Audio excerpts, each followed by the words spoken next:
Pablo Escobar, el patrón del mal. Historia completa.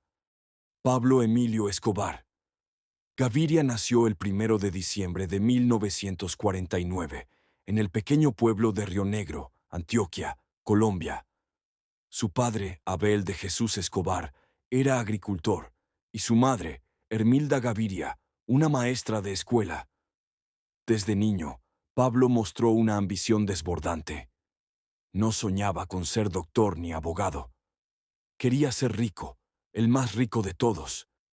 Su infancia transcurrió en Envigado, cerca de Medellín, donde empezó a destacarse por su carácter rebelde, su inteligencia y su facilidad para manipular a otros. No provenía de una familia pobre extrema, pero sí de clase media baja. Desde adolescente, empezó a involucrarse en pequeños delitos. Robaba lápidas de los cementerios para venderlas a comerciantes de mármol y falsificaba títulos de bachillerato para venderlos a otros jóvenes. Pero su verdadera carrera criminal comenzó en los años 70. Los primeros negocios: contrabando y marihuana. Antes de convertirse en el patrón del mal, Escobar fue contrabandista. En los primeros años de la década de 1970, se dedicó al contrabando de electrodomésticos y cigarrillos, aprovechando las rutas ilegales que cruzaban el Caribe colombiano. Allí aprendió el arte del soborno y la corrupción. Sabía que un policía podía ganarse más cerrando los ojos que haciendo su trabajo. Luego, incursionó en el tráfico de marihuana hacia Estados Unidos, pero el gran salto llegó cuando descubrió algo más rentable: la cocaína. El nacimiento del imperio, el cartel de Medellín.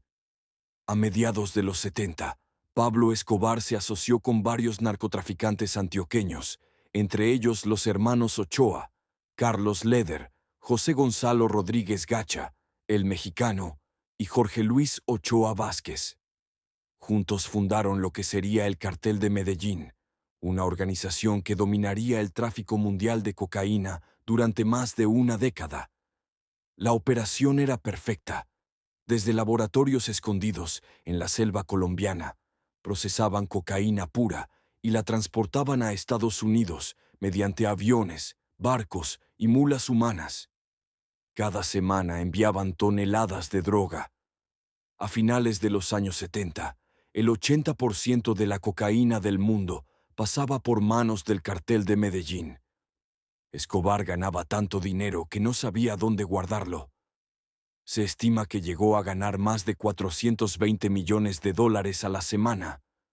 Su fortuna alcanzó niveles absurdos. El hombre más rico del mundo, según Forbes, en 1989, con una fortuna de más de 30.000 millones de dólares. Tenía tanto dinero que perdía millones al año porque las ratas se comían los fajos guardados en bodegas, o el papel se deshacía por la humedad. A veces, cuando huía, quemaba billetes para calentar a su hija en noches frías de la selva. El Robin Hood de Medellín. Aunque fue un criminal despiadado, Escobar supo ganarse el cariño de los pobres. En los barrios humildes de Medellín, construyó viviendas, canchas de fútbol, escuelas y hospitales. Regalaba dinero, comida y electrodomésticos. A muchos les dio una vida digna, y por eso le decían Don Pablo o el patrón con respeto. Este doble rostro, el asesino y el benefactor, lo convirtió en una leyenda. Mientras el gobierno lo perseguía, muchos lo veían como un héroe popular, un Robin Hood colombiano que le quitaba a los ricos y ayudaba a los suyos. El poder político y el comienzo de la guerra. Su ambición no tenía límites. En 1982, Escobar fue elegido suplente a la Cámara de Representantes de Colombia, como parte del movimiento Alternativa Liberal. Era su intento por legitimar su poder. Pero pronto los políticos tradicionales y los periodistas comenzaron a denunciar su pasado criminal. Uno de sus principales enemigos fue Rodrigo Lara Bonilla, ministro de Justicia, quien comenzó a revelar públicamente los nexos de Escobar con el narcotráfico. En 1984, Lara Bonilla fue asesinado por sicarios del cartel. Ese crimen marcó el inicio de la guerra entre Escobar y el Estado colombiano. Estados Unidos exigió la extradición de los narcos, y Escobar juró que prefería una tumba en Colombia a una cárcel en Estados Unidos. La época del terror, bombas, asesinatos y miedo. Entre finales de los 80 y principios de los 90, Colombia vivió una época de terror sin precedentes.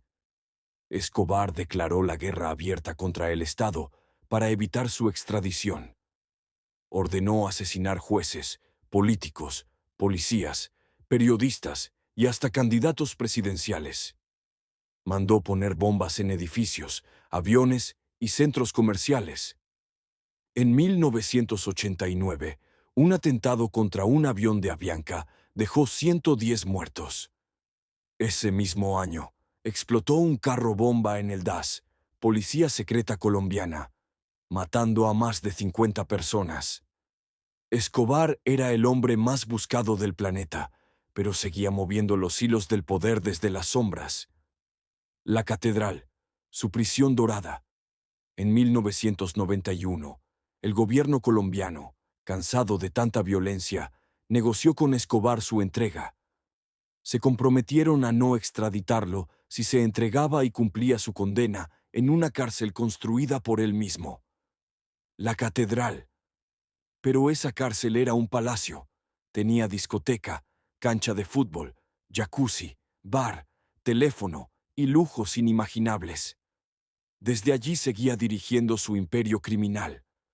Cuando el gobierno descubrió que seguía ordenando asesinatos y manejando el cartel desde adentro, intentó trasladarlo. Escobar se fugó en julio de 1992, iniciando su última cacería. La caída del patrón. Durante más de un año, Escobar fue perseguido por el bloque de búsqueda de la policía, la DEA, y un grupo secreto llamado Los Pepes, perseguidos por Pablo Escobar, formado por enemigos suyos y exnarcos rivales.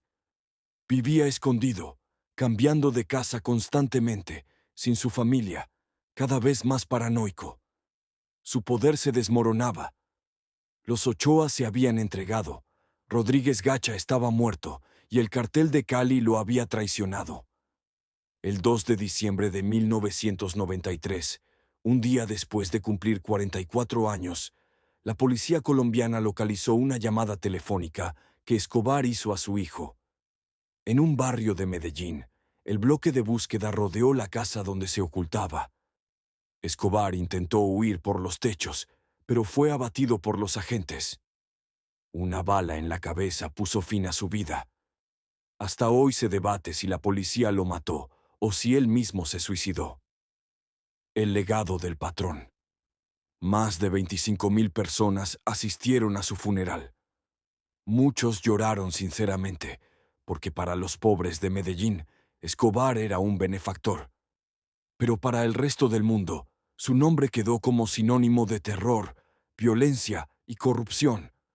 Su fortuna desapareció con el tiempo, su familia tuvo que huir del país, y Colombia quedó marcada por décadas de dolor. Sin embargo, su historia sigue fascinando al mundo.